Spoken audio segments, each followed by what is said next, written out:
व्यवस्था खत्म हो गई, अब वह परिपाटी ही खत्म हो गई कि पहले गांव के बच्चे शाम के समय में इकट्ठे होकर बाहर खेलते थे। अब तो जब से मोबाइल चला है तब से खेलना ही बंद हो गया।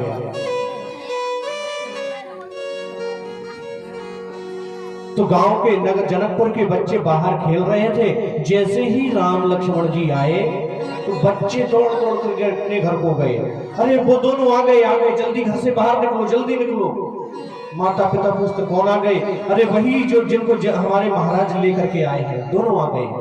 कहाँ आ गए? बोले नगर में घूम रहे हैं। तो सब स्त्री, सब पुरुष, नर नारी सब अपने अपने काम छोड़ करके धाये धाम काम सब त्यागी, मनहु रंग निधि लूटन लागी। सब काम काज छोड़ करके और प्रभु के दर्शन के लिए चले आए। कतार लगा के खड़े हो गए, लाइन लगा करके खड़े हो गए। बच्चे पीछे पीछे चलने लगे। कुछ जो युवतियां थी जो बाहर नहीं आ सकती थी, वो अपने भवन के झरोकों में खड़ी हो गई। आज की भाषा में कहे तो गौख पर खड़ी हो गई। और बच्चे तो इतने, देखो बच्चे कब डरते हैं? जब हम उनमें डर पैदा कर देते हैं तब, अन्यथा बच्चे डरते नहीं हैं। राम जी चले जा रहे थे और कोई बच्चा राम जी की अंगुली को पकड़ता है, कोई उनके पीताम्बर को पकड़ लेता है। बच्चे राम जी के साथ साथ चलने लगे।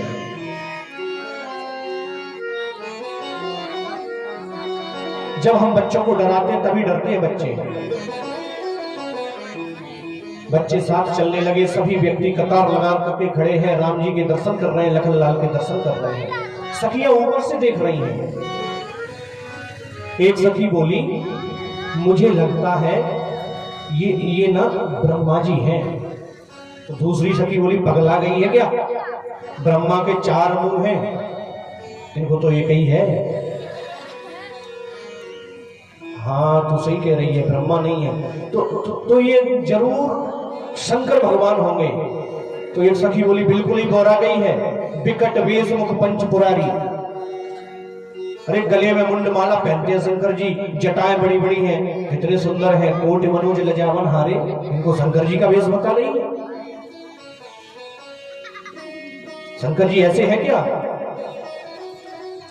उन सखियों में मेरी मां जानकी की 8 सखियां भी थी, वो ये बात कर रही थी। तो दूसरी सखी बोली, सुनो तुम नहीं जानती इनके बारे में, मैं जानती हूँ। क्या जानती है तू?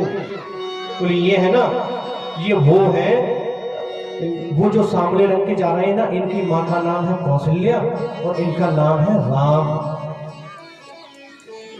और इनके बगल में जो जा रहे हैं ना, वो गोरे गोरे से, उनका नाम लक्ष्मण है और इनकी मां का नाम सुमित्रा है।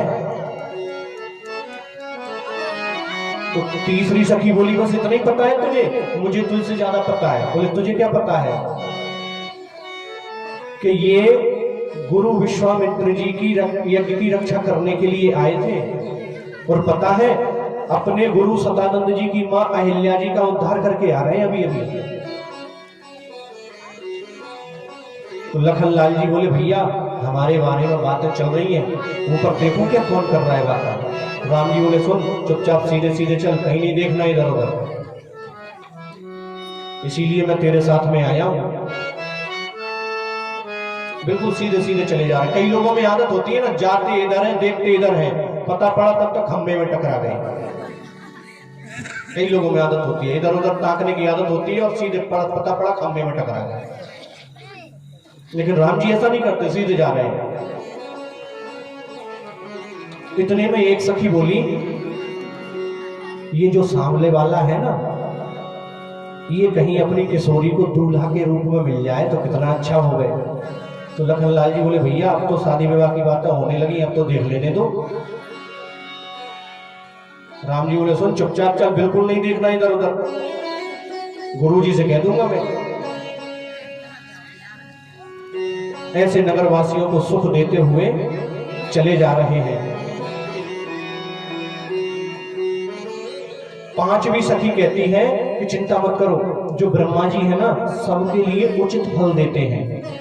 हमारी जानकी को मुझे पता है यही वर मिलेगा। लखन लाल जी बोले कि भैया आपको बिल्कुल कन्फर्म हो रही है बात, तो आप आज्ञा नहीं दे रहे, मैं ऊपर देखूं कौन कर रहा है ये बातें। राम जी हर बार डांट देते हैं।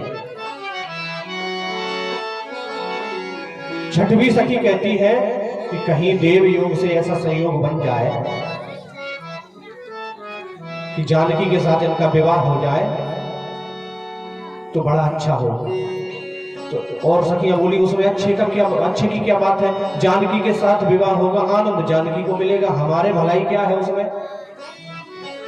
तो वो सखी बोली अरे जब इनका विवाह जानकी से हो जाएगा तब ये जानकी को लेने के लिए जनकपुर आया करेंगे, तब हमें इनके दर्शन हो जाया करेंगे।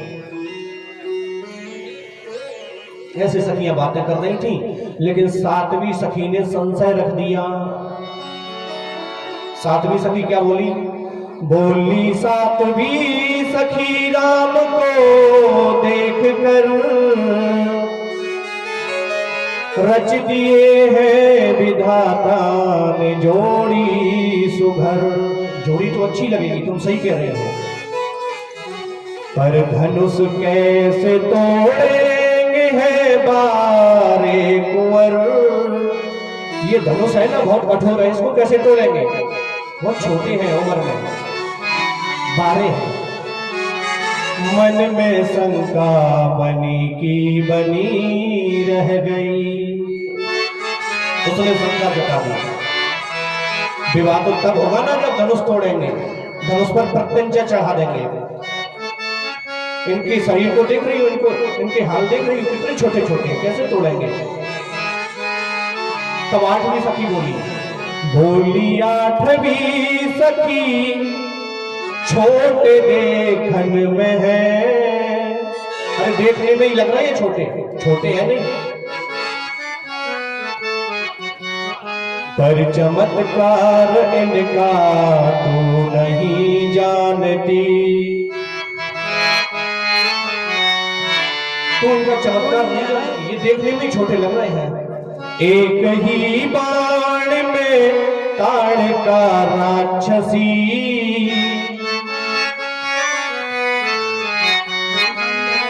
उठ ना सकी पड़ी की पड़ी रह गई।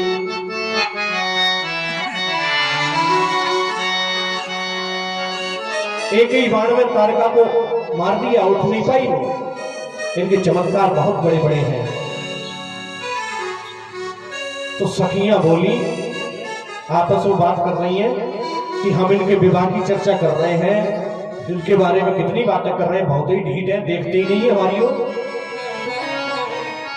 तो लखनलाल जी बोले सुनो भैया, आप देखने नहीं दे रहे, अब तो गाली पड़ने लगे, ढीठ कह रही है हमको। राम जी बोले कुछ भी कहने दे, तू सीधा सीधा चला चल, बिल्कुल मत देख इधर उधर। तो सखियां बोली नहीं देख रहे तो एक काम करो, इनको मारो। तो दूसरी सखी बोली मारो, मारेंगे नहीं, लग जाएगी उनको। तो सखी कहती है कि पत्थर मारने को कौन कह रहा है, अरे ये भी पुष्प है तो हम पुष्प ही मारेंगे, पुष्पों से इनको मारो। तो पुष्पों की वर्षा करने लगी, पुष्प फेंकने लगी। ऐसे नगर देख करके कुछ समय ज्यादा हुआ तो बच्चों के घर विदा करके वापस अपने गुरुजी के पास आए।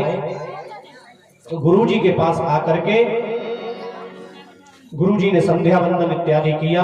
संध्या वंदन करके कुछ सत्संग हुआ। सत्संग करने के बाद में मुनिवर सोने के लिए चले गए। मुनिवर शयन कीन तब जाई, लगे चरण चापन दो भाई। चरणों को दबाने लगे मेरे राम जी और लक्ष्मण जी। देखिए ये संस्कार है, गुरुजी के चरणों को दबा रहे हैं दोनों। बहुत देर हो गई तो गुरुजी ने कहा कि राम लक्ष्मण अब तुम भी जाकर के विश्राम करिए। राम लक्ष्मण विश्राम करने के लिए गए तो राम लेट गए, लखनलाल जी राम जी के चरणों को दबाने लगे। राम जी ने लखनलाल जी को आज्ञा दी कि लखन अब तुम भी विश्राम करो। लखनलाल जी भी सोने चले गए। अब ध्यान देना, यहां पर सबसे पहले कौन सोया बताइए, कौन सोया सबसे पहले? गुरुजी। सबसे बाद में कौन सोया? लक्ष्मण जी। सुबह सबसे पहले कौन उठा? लक्ष्मण जी। लखनलाल जी। अब गुरुजी से चेले कहे कि हम में गुरुजी में अंतर क्या? गुरुजी पहले सोए बाद में उठ रहे हैं, हम बाद में सोए पहले उठ रहे हैं, हम गुरुजी से ज्यादा भजन करते हैं, अपने ही आप को गुरुजी समझने लगे। अब हमें गुरुजी की जरूरत ही नहीं है, हम तो गुरुजी से ज्यादा विद्वान हो गए। एक महाराज जी थे, कोई संत भगवान, उनके पास एक व्यक्ति पहुंचा, महाराज चेला बना लो। महाराज बोले बना लेंगे, आश्रम में रहो, सेवा करो, चेला ही है। बोले नहीं नहीं महाराज, दीक्षा दो, चेला बना। चेला बना लिया महाराज ने, आश्रम में रहकर सेवा करने लगा। जैसे सेवा शुरू करी तो महाराज से कहने लगा, महाराज कथा सुना दो, कुछ तो सुना दो। महाराज रोज एक प्रवचन सुनाते उसे कि ब्रह्म एक है, जो कुछ है वो ब्रह्म है। यही बातें सुनाते रहते, सर्वम खलविदम ब्रह्म, संसार में सब ब्रह्म है, मुझ में ब्रह्म है, तुम में ब्रह्म है।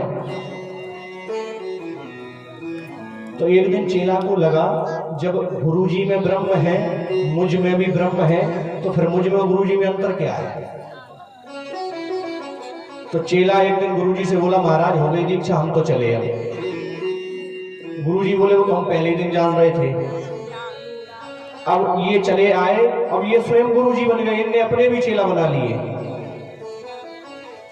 ये भी चेलाओं को यही पाठ पढ़ा है, सब में ब्रह्म है, हम में ब्रह्म है, तुम में ब्रह्म है। एक दिन ये अपने 4-5 चेलाओं को साथ लेके सड़क पर चले जा रहे थे, और उधर से एक पीलवान हाथी पर बैठा और चिल्लाता हुआ आ रहा था, हट जाओ, रास्ते से हट जाओ, हाथी बिगड़ गया, हाथी मेरे काबू में नहीं है, हट जाओ, किसी को कुचल दे तो मेरी जिम्मेदारी नहीं। चेला बोले गुरुजी से, गुरुजी पीलवान चिल्ला रहा है, हाथी काबू से बाहर है, हट जाओ। गुरुजी बोले, मूर्ख, तुझे हाथी दिखता है? कैसा चेला है, मैं इतने दिन से पढ़ा रहा हूं तुझे कि मुझ में ब्रह्म, तुझ में ब्रह्म, तुझे हाथी में ब्रह्म दिखाई नहीं पड़ता। हाथी और नजदीक आया तो चेला बोले, गुरुजी हट रहे हो कि नहीं? गुरुजी बोले, हम नहीं हटेंगे, हम में ब्रह्म और हाथी में ब्रह्म, तुम ब्रह्म में अंतर समझते हो। चेला बोले, प्रवचन बाद में होते रहेंगे, अभी हड्डी फसली ये कर देगा। गुरुजी नहीं हटे, चेला बोले, हटो चाहे मत हटो, हम तो ये चले। चेला बगल में और हाथी आया, हाथी ने सूंड में गुरु महाराज को उठाया और 4-6 बार फटका। गुरुजी की 7-8 हड्डी टूटी, चेला उठा करके ले गए, घटिया पर पटक दिया। अब गुरुजी लगे दर्द की वजह कराहने।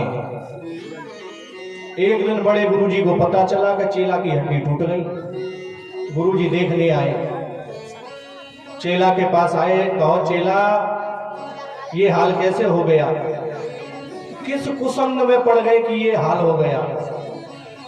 तो चेला बोला, महाराज कुसंग में नहीं पड़े, सत्संग से हो गया। सत्संग से कैसे? आप ही कहते थे कि हम में ब्रह्म, इनमें ब्रह्म, सब में ब्रह्म, तो हमने हाथी में भी ब्रह्म देख लिया। तो गुरुजी बोले, हाथी के ऊपर एक और बैठा था, उसमें ब्रह्म नहीं देखा? चेला बोला, गुरुजी वो सब छोड़ो, एक ब्रह्म ने ब्रह्म को उठा के पटक दिया। तो गुरुजी बोले कि हाथी के ऊपर जो एक और बैठा था वो भी तो चिल्ला रहा था, हट जाओ हट जाओ, उसमें भी तो ब्रह्म था। जब ब्रह्म ने ब्रह्म की नहीं मानी तो ब्रह्म ने ब्रह्म को उठा के पटक दिया। सबसे पहले लखनलाल जी उठे लखन से विगत सुने। रात्रि बीत जाने पर क्या सुना? अरुण सिखा धुन कान, गुरु ते पहले ही जगतपति, जागे राम सुजान। सबसे पहले लखनलाल जी उठे। अरुण शिखा धुन सुन कान। अरुण शिखा मतलब सूर्य जो